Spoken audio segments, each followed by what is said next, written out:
up in front of me, and then helmets, motorcycle crap. This is a bead roller, big chop saw, planishing hammers, shrinker, and then just a general kind of workbench where I do a lot of aluminum stuff. That's my trusty gorge downwind board, SIC Bullet 17. I'm having somebody help me organize and clean the place, so you'll see a lot of boxes that are set aside for me to do something. This is one of my current projects. It's this is a hydrofoil I'm building that I call the geezer foil. The intent is to do a surface piercing hydrofoil that for stand-up paddling for downwinding. And the layout here is kind of hard to see, but this is going to be the cross piece that goes across the nose of the board. Be extensions here with the L brackets that hold the hydrofoils. This is one of the wings I haven't put any carbon on yet. It's a glider wing from a model airplane with a aluminum reinforcement, and then we'll do the carbon. This is the bottom covered, and I'm going to lap. Then I'm going to trim right along here, give me a good surface for lapping. This right here, I've done an extension piece I just pulled out to create an edge past the trailing edge that I can trim to, and then when I vacuum bag the top piece on, that should give a good seal, or at least keep the base for a good seal. That steel table I bought at an auction, that's kind of my layup table. This is a Norton 880 Sprint Special built by Kenny Dreer. Kenny was doing kind of a commercial Norton thing. They wound up going out of biz, but it's a great bike. Makes me feel like I'm 19 years old when I'm riding it. It's a Norton Commando, but almost all the parts on it are modern. The cylinder head, transmission are original Norton. Everything else is new. This is where I store all my bits and pieces. I put in these cabinets. They're just kind of cheap Home Depot cabinets, but they work really well for storing my junk. The things, I'm trying to get it organized so that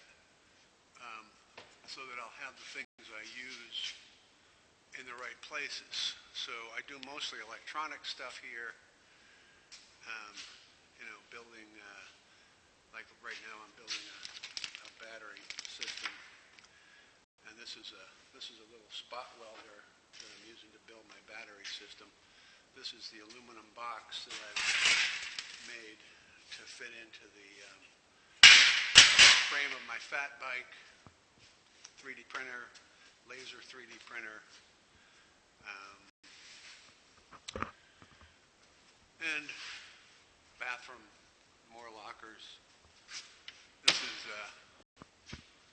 That's me racing my old MV Gusta.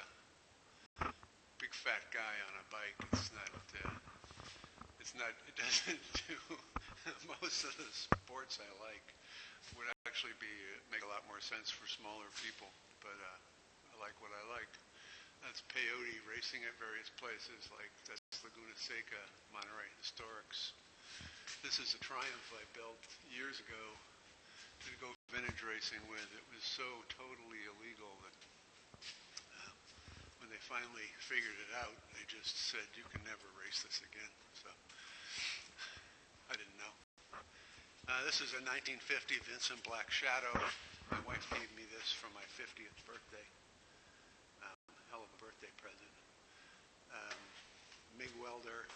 I have set up for steel and a belt grinder. Over here is where I do most of my engine work and stuff like that. That's peyote, my race car. This thing up on the wall is, peyote was built by a guy in 1959, a guy named Bill Ames. And he and a guy named Dewey Broha, after he built peyote, they got together and they did this thing called an Ambro, which is Ames Broha. And this is the original Ambro. The body that was on this car when I bought it is the body that's up there. It's so heavy that it was just didn't make any sense for a race car. So I'm doing a new body on it. And even this one, this was done with matte instead of woven fiberglass, so it's heavier than it needs to be. So I'm replacing a lot of the pieces of it with aluminum. This is a project that's kind of stalled while I'm doing other stuff, but I need to rework the way the roll cage works. This is a big cutout I did in part to save space, but also just to give access to the rear end. Tools and motor, crane, press, lift. I could do a lot of stuff in here. And then this is my stand-up board storage rack. The first time I built it with PVC pipe and it collapsed. So I made it with welded steel tubing, and then there's a little winch down here, just a little Harbor Freight winch that pulls the whole thing up on those rods. Motorcycles, I don't really collect anything. I'm not a collector, but these are the things I've accumulated for a long time. Like this 360 Yamaha here with the sadly dented tank. I bought that new in 1976. This is a Honda 150 that I restored once, and my daughter seized the motor, but she scared me so much driving the thing that I have been stalling ever since. I think that motor's been seized for at least 20 years. but she's still alive, so it worked. FJ Yamaha. This is a 1972 BMW. It was a really great R50/5, and in my youth, for some strange reason, I decided to make a cafe racer out of it. So I put R60/5 heads on it that I got inexpensively, and boarded out and turned it into a cafe racer. An old Honda 600R. I converted this to street legal, and I don't know where the hell the plates went to. That's a 1959 BSA Gold Star Catalina, a little Honda dirt bike. This is a BSA Gold Star.